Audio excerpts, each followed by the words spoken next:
আসছি। কোথায় যাচ্ছিস? বারে, আজকে পড়া আছে না।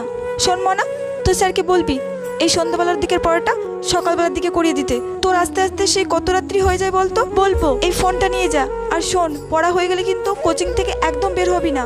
তুই আমাকে নাহলে তোর বাবাকে যে কোনো একজনকে ফোন করবি, আমরা গিয়ে তোকে একজন নিয়ে আসবো, ঠিক আছে? আসছি।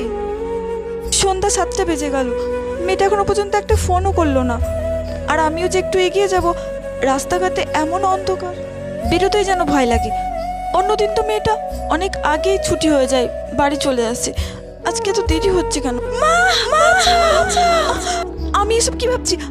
না না, অন্ধকার হোক আর যাই হোক, আমি এক্ষুনি আমার মেয়ের কাছে যাব।